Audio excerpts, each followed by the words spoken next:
हरे कृष्णा। हमें इतना क्रोध क्यों आता है? क्रोध का प्राकट्य कैसे होता है? कई बार लोगों का प्रश्न होता है कि क्रोध क्यों होता है, ना चाहते भी इतना क्रोध क्यों आ जाता है, क्यों इतना क्रोध आता है?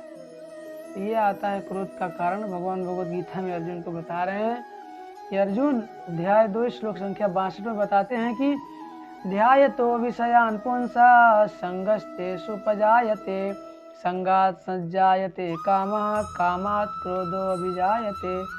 हे अर्जुन, इंद्रिय विषयों का चिंतन करते हुए मनुष्य की उसमें आसक्ति उत्पन्न हो जाती है और ऐसी आसक्ति से काम उत्पन्न होता है और फिर काम से क्रोध प्रकट होता है।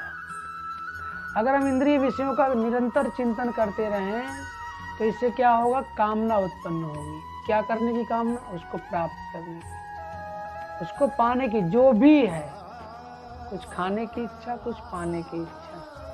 तो ये इच्छा जब प्रकट होती है, इच्छा ही कामना, काम है उसको प्राप्त करने की। और जब प्राप्त करने के लिए प्रयास करेंगे, नहीं मिलेगा तो क्रोध होगा। क्रोध का मूल जड़ क्या है? कामना, इच्छा।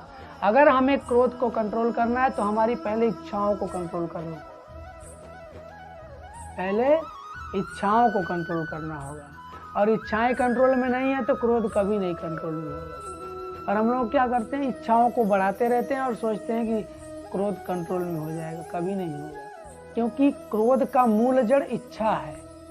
अगर कोई चीज इच्छा करती है, प्राप्त करने की इच्छा होती है, तो उसको प्राप्त न होने की वजह से हमें होता है क्रोध। और क्रोध को रोकना है तो इच्छा को रोकना पड़ेगा। बिल्कुल सरल उपाय है। और ये हो कैसे सकता है?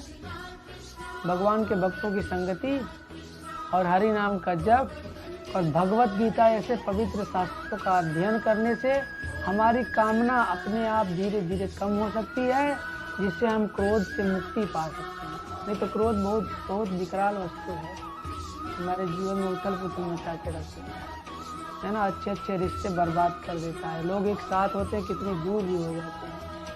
ये दुनिया भर का जो समाज में भगदड़ मचा हुआ है, ये क्रोध का ही जड़ है। और क्रोध इच्छा का जड़ है। इसलिए इच्छा को कंट्रोल करें, क्रोध अपने आप रुक जाएगा। क्रोध की जड़ इच्छा है ना। तो इच्छा को रोकें, क्रोध बखुद रुक जाएगा। हरे कृष्ण।